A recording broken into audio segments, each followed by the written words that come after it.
The following is a presentation of the Sovryn Tech podcast feed.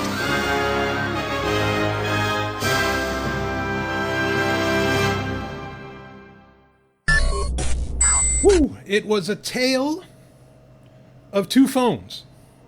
Really, it's a tale of 2022, where technology has just become so ubiquitous, but at the same time bland, that, well, people are throwing whatever bullshit terms they can throw at whatever technology happens to be a seemingly necessary part of the infrastructure that they're dealing with, and thus we end up with two smartphones that, recently, I've been covering a lot of smartphones that claim, keyword, that claim they are privacy focused, that they are, de-Googled, or some other bullshit that they want to try and peddle. And it all has been bullshit. I actually haven't had, outside of maybe like the Pine phone, one of the Pine phones, I haven't had anything nice to say, at least as far as privacy, and say like de-Googling and things like that. I haven't had anything nice to say about any of the phones that have been coming out, throughout 2022. Now, if we're not concerned so much about privacy, if we're not so much concerned about being de-Googled or whatever, I actually have very nice things to say about the Pixel line and some other smartphones. But let's just be clear here. The only thing you're getting out of that is security, very good security, but you're getting security. You're not getting privacy, among other things. So 2022 is just one of those years, I think, where the industry has finally caught up. I don't want to say we were at a fever pitch with smartphones in 2012, but we were getting close to that fever pitch. And what I mean by fever pitch, I remember, been doing the show for 10 years, so I can remember. I remember, when there'd be the big announcement around the Galaxy S2. Hell, I remember the first Samsung Galaxy phone. I remember the Galaxy Note, how fucking massive that was. Now that's the average size of a phone. There was a time, my point, there was a time where like you were hanging on every word of what the new feature set was going to be on the next smartphone. That time is long past. That time's been gone for at least the past 5 years. Okay. But really, you think of your sites, Android Police, 9 to 5 Google, and others, where, they could just they get one whiff of the amount of RAM that the next Samsung phone would have. And just, the clicks and website traffic they would have would be insane. That's not really the case anymore. Now, is that a maturation of a market, of an industry? Sure, that's part of it. The problem is, for whatever reason, Silicon Valley and really the tech world, and that's important to use that term, the tech world in general, does not like to be in a state of zero growth. Much to, in my opinion, its problem, but it doesn't like to be in a state of zero growth. It needs to constantly have new users. It needs to have constant innovation, even if, and this is a key point, even if they innovate past perfection, which I would argue has happened many times over, especially with personal computing, as well as in the mobile space and others.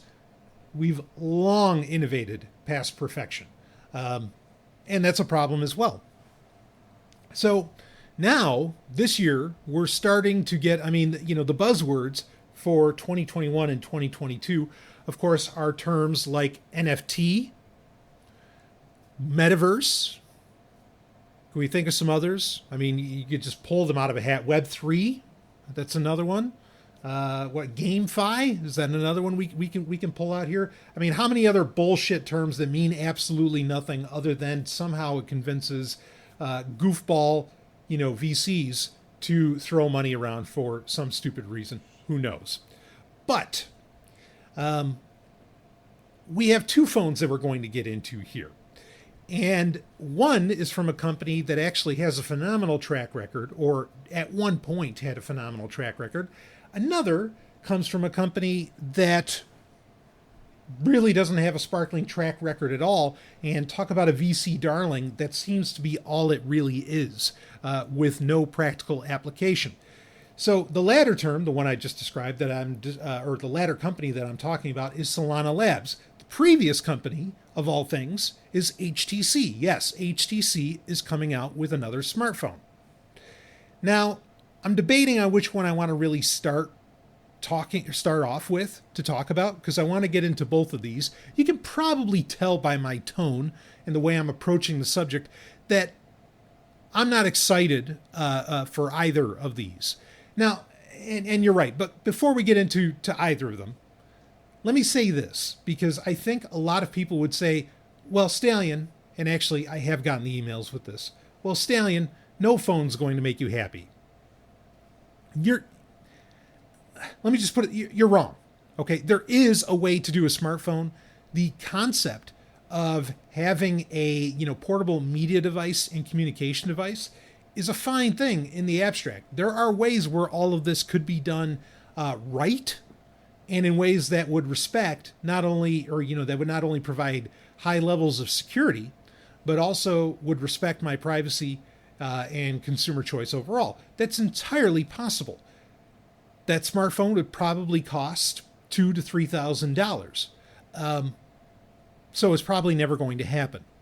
At least not right now. Let inflation get a little bit worse, and then even your $100 Nokia is going to cost $3,000. But beyond that, okay, no, really, there is a way to design a smartphone right, and to make it something viable, and that I think respects, dare I say, my human liberties, and also could protect me, or protect my communications from parties that I don't want involved in my communications or collecting my metadata or otherwise. So, to be clear, it's not like I just hate smartphones in the abstract.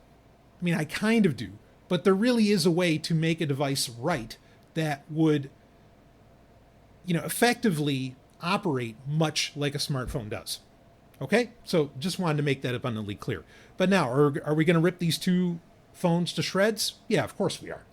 So, which one should we start off with? How about we start off with the Solana phone? Because I think that this might be a little more interesting, not necessarily new. It's apropos to discuss an HTC phone, because if you remember, HTC had phones that they were working on, and this was years ago, that were all about implementing cryptocurrency and crypto technology in general.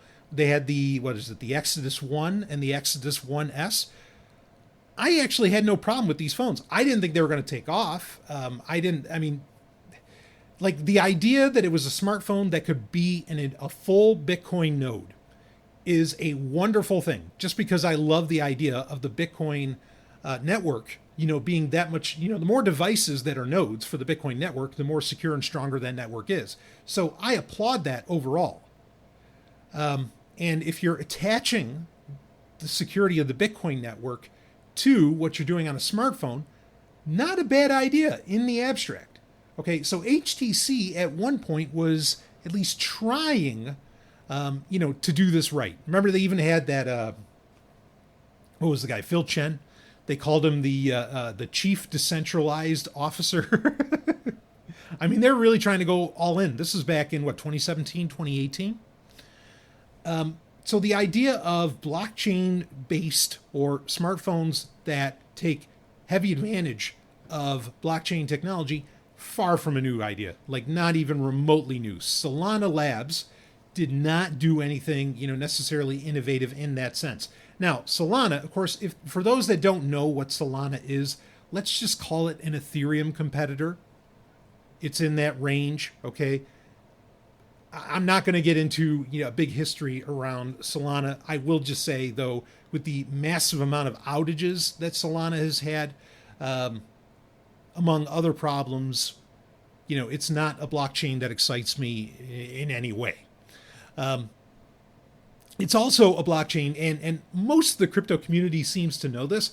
And actually, in some of my, my day job work, I've actually tried to find There are blockchains out there. Okay, so let's do a little history. There are blockchains out there that are, it's very easy to find their community. There are blockchains out there that that community is largely made up of bots. But then there are ones where you can tell, oh no, these are people who are genuinely excited about this. They're on board. They want to see it succeed. And they're developing, new cool technologies for it and all of this. Not to say that they're, blockchains that I'm a fan of or cryptos that I'm a fan of. But they're out there and you can find them and you can interact with them. And the people are, at least 1/3 of them are real. Okay. And that's pretty good, to have that kind of ratio. For example, like IOTA. IOTA actually has a community around it. Or if you take something like Cardano. Cardano has a community around it. It also has 1 million bots, but it does have a community around it. There are, and again, you can reach out to them, you can connect with them, you can find them very easily online. In all of my attempts, and again, this has to do with my day job, not something I'm personally doing. In all of my attempts to find and interact with the Solana community, crickets, every time. And it's true for others like Polkadot, and I can think of a few other of these, whatever they want to call themselves. I don't know if they're calling themselves Blockchain 3.0 or if they're just running with Web3 or if they still call themselves Blockchain 2.0, who the fuck knows. But regardless, Solana has the reason I bring this up, Solana has the reputation of, in the crypto community, of basically being a blockchain that only excites VCs and investors, and I mean whale investors. It does not excite any actual people who are, boots on the ground in the crypto community. That's, and I haven't seen anything to negate that, that aura around Solana, that it's basically just something that a bunch of VCs love and nobody else gives a shit about. So all of that said, there's that reputation out there, just making you aware of it. They decided, and I think this was at NFT NYC, which was last week. We're just into July 2022 right now. So there was an event, NFT NYC, which took place the week directly after Consensus, and really was poor timing because it was happening just days after, the massive crypto crash and the start of the present crypto winter that we're in. So with this event, Solana takes the stage and they initially announce what they called SMS. SMS, for a mobile platform, is obviously a very punny and clever name. I'll give them that. And it effectively just stands for Solana Mobile Stack.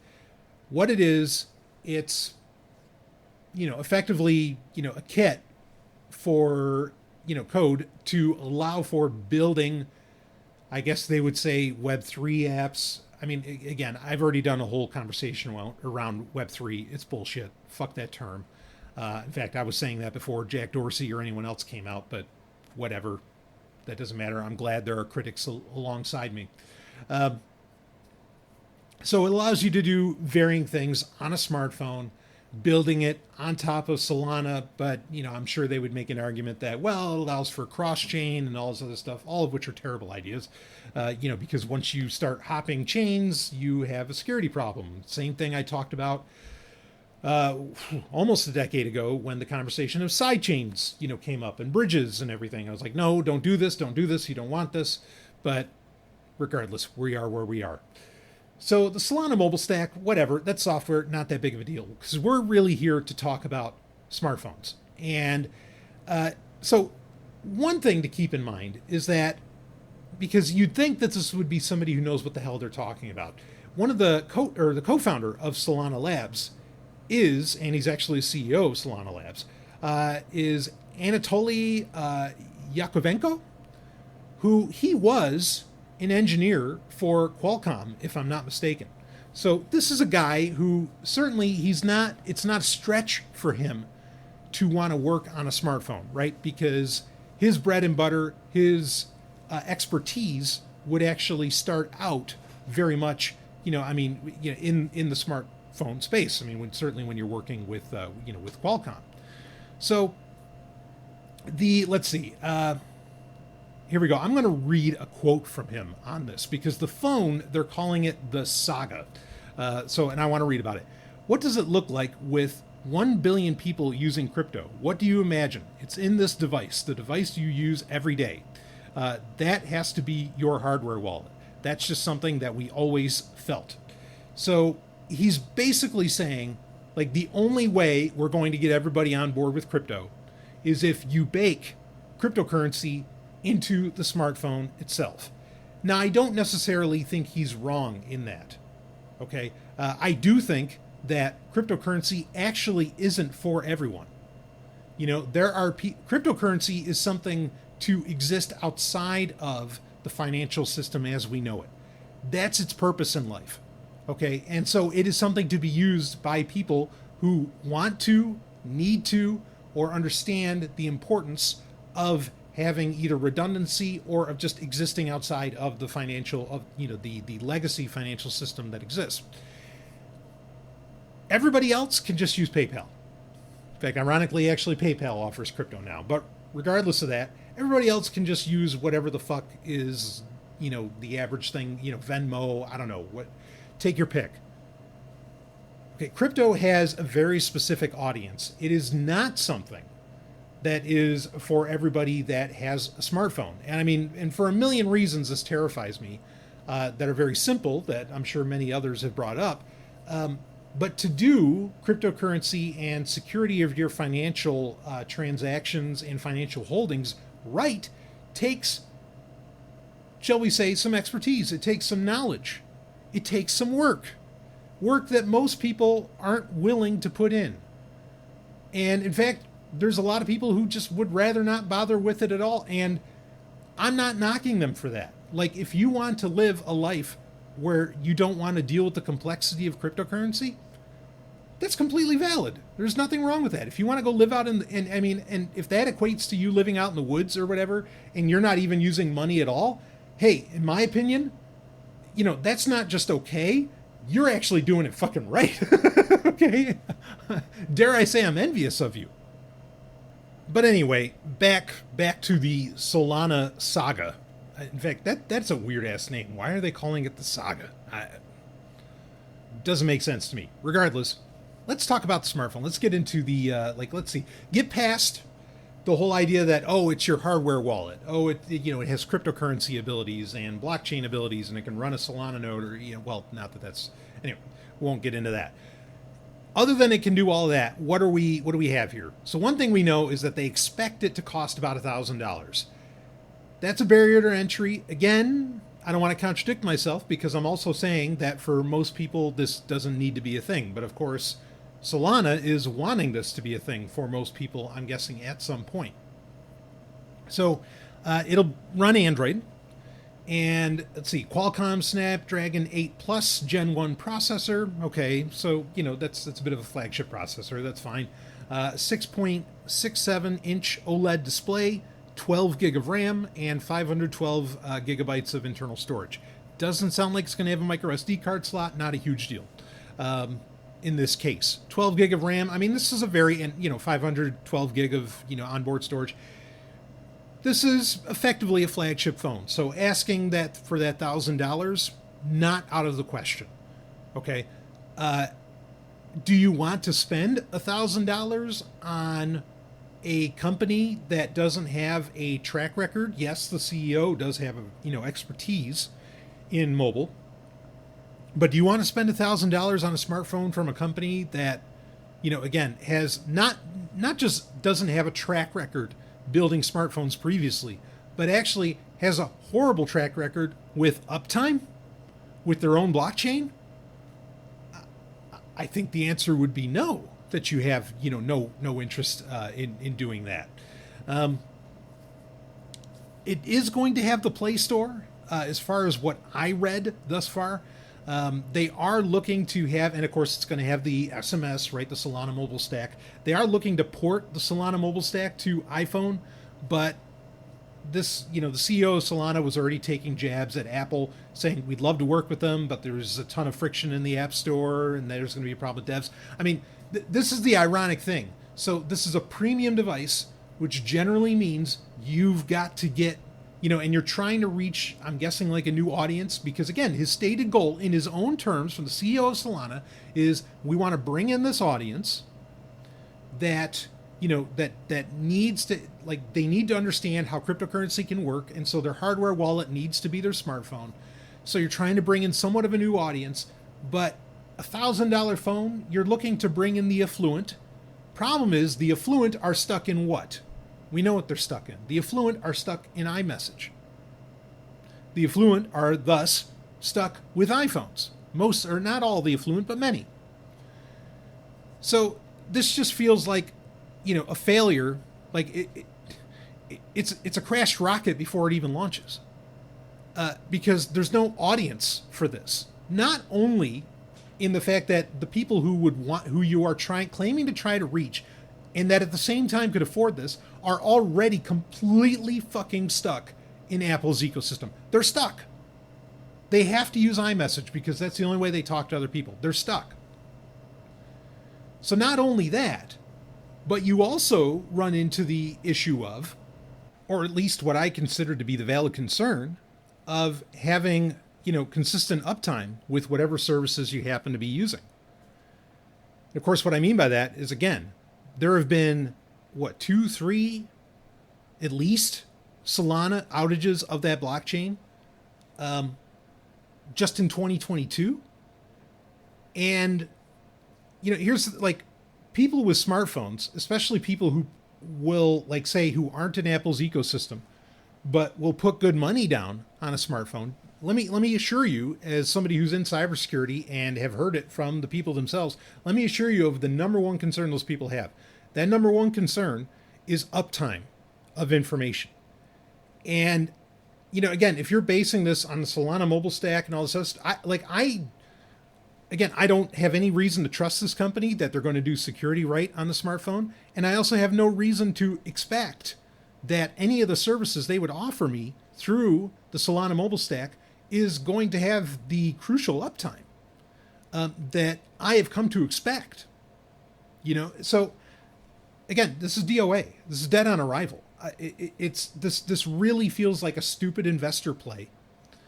I'm sure that there was a bunch of, at NFT NYC when they announced this, I'm sure there was a bunch of like, oh, and you can put NFTs on it and you can do this and blah, blah, blah. I mean, here's the other thing, folks. Like, cryptocurrency, this argument that the CEO of Solana was trying to, like, push, again, was that we got to get people to realize that their smartphone is their hardware wallet. And we got to get them into that. And that's what will get 1 billion people to get into crypto is, if their smartphone becomes their cryptocurrency hub. Newsflash. Smartphones already are cryptocurrency hubs. I mean, take your pick of what wallet you want to install on the fucking smartphone. Or if you use a web browser like Opera or even Brave, like, they have wallets built into the fucking web browsers already. What problem are you solving here? And again, you could say the security, you can make an argument for that. Like, you're going to have specific modules, which, I mean, that's what HTC was trying to do back in 2018.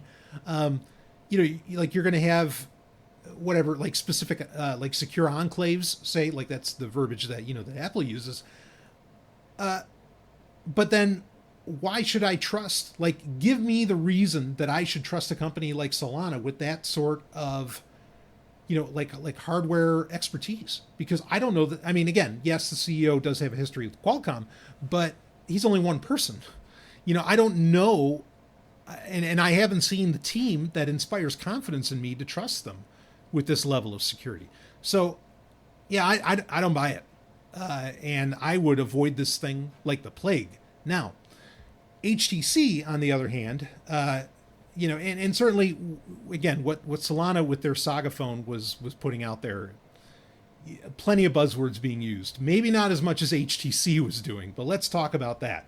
Because both of these phones got announced very close to each other. So you have HTC, and theirs is the Desire 22 Pro. And this is their Metaverse phone, which also includes a hardware crypto wallet and an NFT wallet. I mean, my eyes are just rolling, of course, with all of that. But I want to give the devil their due. Okay, real quick. So HTC, to be clear, used to make amazing fucking smartphones. I mean, they made effectively like the first Google phone, more or less. The HTC One, the HTC One Max, they've had a lot of smartphones that actually at one point, even more so than Samsung, they had the phones that were the true competitors on a hardware level to what Apple was doing. I mean, HTC was fucking awesome back in the day. They really were. And now, like I said, they've tried crypto phones before, so this isn't really new for them. In fact, arguably, they have the most experience in, as far as a manufacturer goes, they have the most experience in the mobile space than just about any other company when it comes to baking in crypto into their hardware. So, I'm not going to make levy the same concerns with HTC that I did with Solana Labs, because Solana Labs, I have no reason to trust them. With HTC, okay, they've tried this, and they were looking in the right direction, right, with doing a Bitcoin, a full Bitcoin node with the Exodus One, and other things. And again, I think even when they announced it, I had some nice things to say. I didn't think it was going to take off, but I had some nice things to say, and I thought that it was a very interesting idea. That said, all those compliments out of the way, the Desire 22 Pro, what the fuck are they doing? like what the hell is this? I mean, you can even watch an ad for it. I'll throw a link in the show notes if you want to check it out. Let's read some of the specs here quick before we get into all the buzzwords and bullshit terms. So we have a 6.6 inch Gorilla Glass display with 1080 by 2412 pixel resolution, so it's 1080p screen. Again, I don't have a problem with that. 120 hertz refresh rate. Okay. There's Qualcomm Snapdragon 695 5G, 8 gig of RAM, 128 gig of storage. All of that with a 4,520 milliampere battery. Okay, I want to talk about that battery in a minute. But to HTC's credit, they're coming out and saying this is a powerful mid-range device. Okay, so at least they're being honest, right? That in comparison to other things to other smartphones, like say your whatever S22s, whatever Samsung's putting out there, this is a mid-ranger. I still think that's plenty powerful. I mean, 8 gig of RAM, that's really good. It's that Qualcomm processor's fine. 128 gig of storage, that's fine. 1080p screen, that's wonderful. It's not going to drain the battery so much, but I do have concerns around that battery. I'll talk about that in a minute. But effectively, strip away terms like metaverse, crypto, and NFT, and you have a very bland phone. Now, bringing in the metaverse, and bringing in like VR, and they have their Viverse, which admittedly I've never touched, okay, which is like their suite of apps that work within VR, the metaverse, blah, blah, blah, blah, blah. Oh, by the way, the cameras on all of these are, they are what they are. Do the megapixels even count anymore? Come on, like what really impresses is, does it have actual optical zoom? So not as powerful as the Solana Saga. Again, this is a company, though, that has a lot more experience, that I do have reason to have confidence in what they're doing. But ultimately, again, it's kind of bullshit terms. Like, what exactly are you going to do, with a metaverse phone? I mean, what are you going to like strap it into a headset? It's supposed to work with other like VR hardware. And I really challenge you, watch the ad for this, because as far as, okay, what makes this like a metaverse device? It has a gal she puts on these, like HTC, whatever, Vive, goggles, right? VR goggles, VR headset. And then she connects it to the phone, and then suddenly, the headset to the phone. And then suddenly, like, this virtual world appears around her. Again, like, who is the audience? What? I don't... You know what? Maybe I should just... Here's the thing. Maybe I should have people on. I want to have people on who can tell me right now, not in 2024, 2025, or 2030, in 2022, what are you doing in the metaverse? How has your life become so fucking amazing while you're in the metaverse that, like, you want your everyday carry device, you know, your smartphone, this HTC Desire 22 Pro, that you need that to be baked in with the metaverse somehow? Like, I really want to know. You know, is this just more VR? Because even Samsung's left that behind. And they had the best shot with, you know, with varying like Gear VR and you know, and some other attempts. I mean, I think even Facebook is scaling back on Oculus. Like, what is this? You know, again, it feels like you're just taking, you know, non-exciting hardware, and this is true for the Saga, the Solana Saga as well. You're taking non-exciting hardware and you're just tossing every bullshit term that somehow, you know, trends on Twitter at it. And that's all that this is. There's nothing special here. I mean, if this video for the HTC Desire 22 Pro, that's not a mouthful of a name. It was better when it was just the HTC One, guys. Call it the HTC 22. I mean, it's so stupid because you know they're putting the number 22 in just to match with what Samsung's putting out there. It's so fucking transparent. But like, if in the preview video, they showed me what more you could do, what experiences you were going to have because you had the smartphone. Okay, like, you might become actually a leader and trendsetter in this bullshit concept, or what I consider to be a bullshit concept, of the metaverse. But they didn't do that. They're not doing that at all. So at the end of the day, you have two phones here, the Desire Pro, the Saga. You have two phones here that are just attaching themselves to the flavor of the month and mean nothing. And I can't believe there's anybody out there getting excited about this, you know, and that think that somehow this is worthwhile. And I'm not being some kind of old fuddy-duddy, like, by any stretch.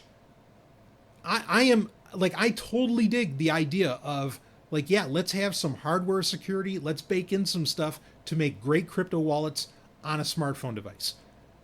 I have no problem with that idea. I think that's, you know, again, depending upon how you do it, that's great. The NFT part, fuck that shit. I couldn't care less. Okay. The metaverse, like, even having like your phone somehow, you know, be like a VR device and things like this, I'm not even necessarily against that, but then show me the use cases. But no one's willing to, because nobody has any idea where this stuff's going. It's just an idea in terms that they're tossing out there that's wishful thinking, and they're just looking to garner in some more VC money, or they're trying to make their investor calls interesting in some way and hopefully not have investors pull out on them. But that's all it is. Has nothing to do with the consumer, and there's no actual advantage to you, you know, with these devices whatsoever. But maybe, you know, that's the thing. I should put out the open call. If somebody's really into the Viverse, as HTC calls it, if somebody's really into, or, you know, into the metaverse more in general, honestly, even NFTs, like, I want to hear from the people. Here's something else, and this is in my day-to-day work, or my day job. Just like I was saying, like, you can't find a Solana community. I'm trying to actually find, like, the NFT community that, like, really gives a shit about NFTs. I don't mean the people that just want to make a buck. I mean the people that actually give a shit about NFTs, and not celebrities. I'm talking about, I just want your salt of the earth people that actually care. Like, I want to talk to the person who's like, oh man, yeah, I got that Top Gun NFT. I mean, I've got one. You know, you get one just for going to see the movie. But I want to hear, like, the person's, like, I want to hear that passion and excitement. Maybe that would help me understand. But in my day job, like, that's another community I've tried to reach out to, and you get nothing. You get crickets. You get nothing from it. You know, you hear plenty from the artists who are trying to scam people. I mean, I'm sorry, who are trying to make money off of it. You hear plenty from, like, the Kevin Roses. You hear plenty from musicians and, you know, other idiots. I'm sorry, not all musicians are idiots. Most of them are, but not all of them. You know, like there's. I'm trying to hear from, like, the actual people who actually care about this stuff. And I know that kind of person could exist because, I used to collect baseball cards. I remember like going to baseball card conventions with like friends of my mother. Okay. And I was a little kid and they were really excited about baseball cards. I mean, and they were older people, and they were all about it. Of course, they were also into the sport of baseball itself, which I think is part of it, like not necessarily a necessary requirement for being into baseball cards, but they were also passionate about the sport, which I'm sure helped. So, I know people can be excited about these things in the abstract, but like, I just want to find them. I want to hear from them, and where are they and what are they doing? Are they not on Twitter? I don't get it. Anyway, this conversation went in totally different directions than I expected just a smartphone conversation to go, but I just wanted to make it clear both of these phones, in my opinion, are effectively dead on arrival. There's nothing really exciting about them, and no one's even really giving a compelling use case for the phones. Again, even what the CEO of Solana Labs was saying about the Saga, there's nothing that really stops anybody from doing that on their smartphones right now. Now, are there Web3 technologies, quote-unquote Web3 technologies that are getting developed that might need the Solana mobile stack in the future or something like that? Oh, yeah, maybe, but I don't think you're going to get anybody on board with that shit anyway. Like, I don't think that's going to happen. I've been trying to get people to get their own NASAs for years now, and you can't get people to go that distance.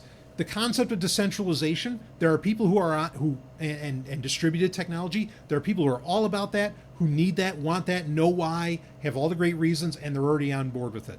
Okay, the people that don't get it, don't need it, don't want it, and that's fine.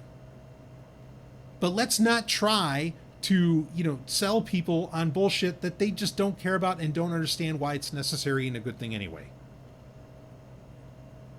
And I feel like these are attempts at that, and I cannot see this going well. I mean, especially even when you consider that, like, the Pixel phones, maybe as far as smartphones and not being concerned about privacy and Google, Pixel phone's probably the best smartphones out there. Either it's between that and some Galaxy S, 2023, whatever.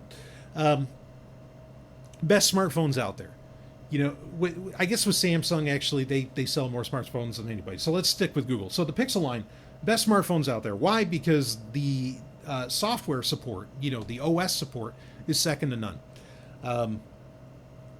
And you can't even get, like, Pixel phones are what? 2, 3, maybe topping out at 6% on any given quarter of the smartphone market. And those are phones that people know by name. What the fuck does Solana think that they're going to do? And HTC, like, as much as they did well in the past, they haven't done anything exciting in forever, and I just don't see this as a return to form for them. And I think they're effectively forgotten by people. And so, just on market pressures alone, these aren't going to do anything. Now, does that mean don't try? Actually, I would say yes, just don't try, because you're wasting money on the whole situation. But they're going to anyway, because there are idiots out there who will give them that money. And, well, I guess as P.T. Barnum said, there's a sucker born every minute. And that actually seems to be doubly true in the crypto space. So, I will wrap this one up. I don't think these are worth paying any attention to. The announcements are out there, and I've told you these things are just going to fall flat on their face. And, a year from now, when these finally, some of them I don't think are going to be out until 2023, I'm going to do a check-in. I'm going to, see this. I'm going to put it in the title. I'm going to put the phone titles in the title of the episode so I can look back and I can see it. And then I'm going to say in later 2023 or 2024, and I'm going to go, hey, what happened with those phones? And it honestly, there's the very good chance that they won't ever even get released. And this was all merely a publicity stunt and investor play. So I hope no one's getting excited about these, because if you are, well, I've got some cold water on your fever dreams, as I often bring. But I'll wrap up this Sovryn short with that, a lot more to come, and I will see all of you on the other side.